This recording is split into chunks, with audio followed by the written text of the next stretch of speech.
teaching the 9th grade pilot program this year, and it's going really well, and we're really grateful to BHS for sending us for training to the NCTE through Landmark as well in the summer, and the food truck festival that's happening in the spring. It's amazing. It's really amazing, and it's going really well. Great. So I'll elaborate a little bit. So the National Conference for the Teachers of English is like the premier conference for English teachers. Like that's where everybody goes. It's packed. Tom Hanks was like their speaker this year. Like they get big names. And Andy Thomas. You might be shocked that he's a writer. But he loves typewriters. Yeah, Andy Thomas was there, Jacqueline Woodson was there, like all the big names. So I think just to say, like, I hadn't been in 10 years because it's a real expensive conference. It's not something that you probably can afford to go to every year.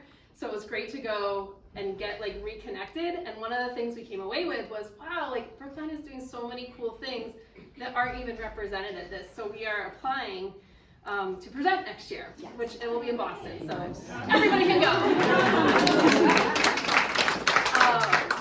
So that was great, and it was great to go as a team. We went, also had a student teacher who was with us, and so we all She was three from went. Columbus, so she joined us. It was amazing. It was that incredible. young energy. Yeah. So that was great. And then throughout the year, we've been working on the pilot. So those of you who maybe haven't heard about the whole vision of the pilot, we're trying to integrate both sort of the classics like Shakespeare and the Odyssey, and then a bunch of modern writers who the kids can actually meet. So if you are familiar with the Booksmith, they just had one of our authors, Jean Luen Yang, come to the Booksmith, and a bunch of the kids got to go and meet him. We have a guest author coming in very soon, Nima Agabashia, who's from Jamaica Plain. And so there's just like some combination of sort of like the classic and the modern all mixed together that we think is a great experience for all these kids coming from 8 different schools who have never met each other and are trying to build a community at the high school. We also, do you want to hop in, or? I think one of the cool things is like the books that we're choosing. Right. So part of the idea is to bring in different options for students. So some of our kids are coming to us at sort of like your typical 9th grade level, and some of our kids are reading Pachinko. massive tomes. Yeah. So the scripts.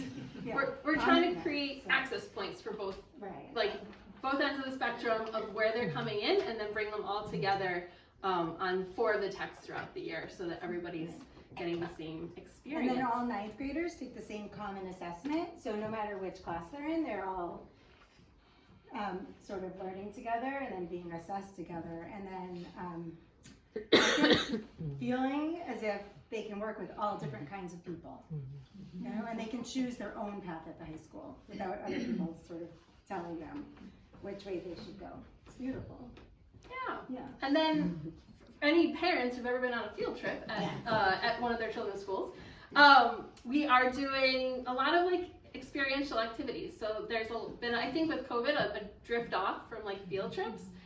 So we're planning 4 major community events throughout the year to both get kids invested in the community, you know, the communities we have like Chinatown and Boston. When we're ART in Cambridge. ART in Cambridge, like Isabel Stewart Gardner. And then that brings us to our last community event, which will actually be on the high school campus, and we'd love to have anybody come and visit if you want to join us for this event. Do you want to talk about we're the having food a truck? food truck festival, but the students will be making all of the different food for their own food trucks, and we're going to try to have one of our guidance counselors is going to teach the students how to make playlists that tell the stories of their lives and represent their identities, and the BEF is actually supporting this for this wonderful community building end of the year celebration of our wonderful pilot. And what's so incredible about this is that people love going to food truck festivals, but the fact everyone's already looking forward to it, to be able to make their own menu that's related to the literature they're reading and build their own, not real food trucks, you know, but like cardboard or wooden food trucks, and we'll be able to provide all the materials, but it'll just be a wonderful celebration for the students and their families.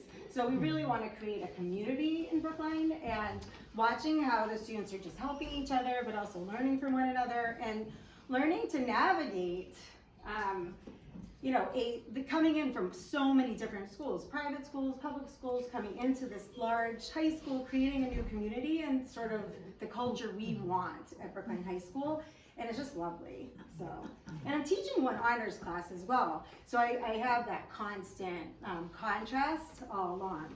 And I'm really excited about the pilot. I really am. Great. So yeah, I think that's it. We're happy to chat more at any point throughout the year if you want to reach out. But we've had a great experience so far and gotten to do so many extra things. And hold on, there's one thing I want to say that I forgot, which is I think that the BF lets teachers think about what our vision for an ideal experience is, not just the one that's like cheapest or most convenient. And so like thinking like visionary, I think is part of what the BF helps us do. So we might think, oh, it'd be cool if the students wrote a food memoir.